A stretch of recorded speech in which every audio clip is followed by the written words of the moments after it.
Good evening friends. आज हम बात करेंगे फीमेल हेल्थ की। फीमेल हेल्थ एक इम्पॉर्टेंट टॉपिक है और हर एक यंग और ओल्ड फीमेल के लिए इम्पोर्टेंट है। मिनार्की से लेकर मीनोपॉज तक अलग अलग तरह की मेंस्ट्रुअल प्रॉब्लम या हार्मोनल प्रॉब्लम्स से फीमेल गुजरती है।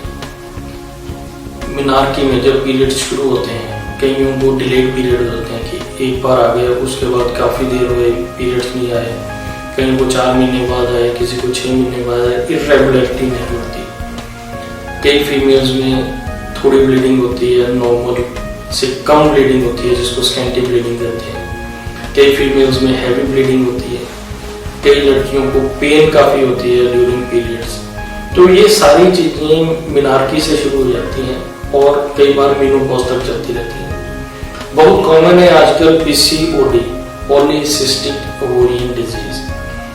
काफी यंग फीमेल जो हैं इससे जूझ रही हैं। सेडेंटरी हैबिट्स, नो एक्सरसाइज, बाहर का खाना पीना, स्ट्रेस, ये सारे फैक्टर्स जो हैं इसमें काउंट करते हैं डिजीज देने में। हॉर्मोन्स के डिजीज भी इसी से आते हैं और आपके जो PCOD है ये भी इसी। बहुत सी फीमेल या शर्म के कारण या घबराहट के कारण या लैक ऑफ नॉलेज के कारण अपनी ये प्रॉब्लम शेयर नहीं कर सकती। ना तो वो डॉक्टर को बताती हैं और अपने पेरेंट्स को, मदर को भी ये कहने से झिझकती हैं कि मेरे को ये प्रॉब्लम है। तो जब तक आप ये प्रॉब्लम बताएंगे नहीं, आपका हल नहीं होगा। फीमेल्स में मेंस्ट्रुअल डिसऑर्डर बहुत कॉमन है। उनके हॉर्मोन्स चेंज होने के कारण जब हॉर्मोन्स का बैलेंस बराबर नहीं होता तो ये मेंस्ट्रुअल प्रॉब्लम शुरू हो जाती है। हमने उस इम्बैलेंस को बैलेंस करना है तो आपकी ये हॉर्मोन्स की प्रॉब्लम सेटल हो जाएगी। PCOD भी इसी में आता है कि ओवेरियन सिस्ट जो है वो बननी शुरू हो जाती है, मल्टीपल सिस्ट बनती है। This is due to the hormonal changes. Hormones को हम सेटल करेंगे, बैलेंस करेंगे और ये प्रॉब्लम बिल्कुल ठीक हो जाती है। ल्यूकोरिया एक ऐसी प्रॉब्लम है जो फीमेल्स में कॉमन मिलती है। माइल्ड ल्यूकोरिया एक नॉर्मल है।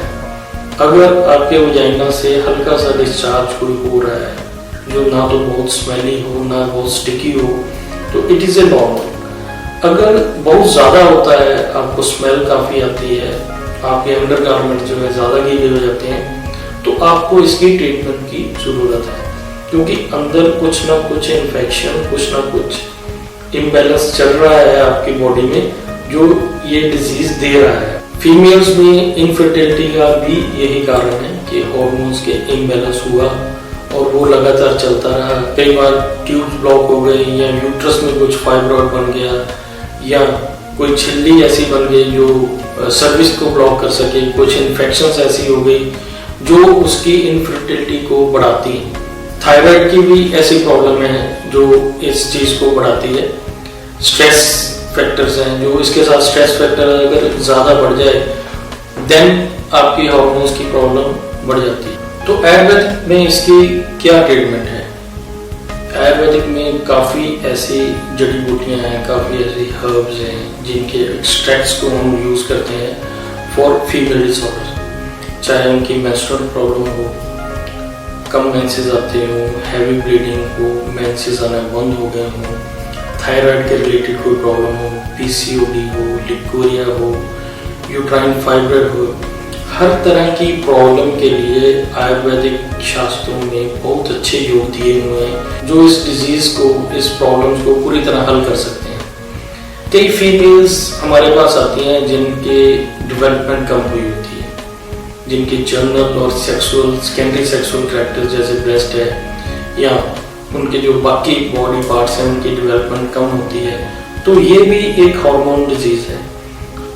आमतौर से लड़कियां ये कहने में शर्माती हैं या उसको ट्रीटमेंट में शर्माती हैं, पर अगर आपको आपकी बॉडी में कुछ चेंजेस ऐसी लगती हो जो आपको नॉर्मल नहीं लग रही है तो उसका ट्रीटमेंट आप बिना झिझक करवाएं।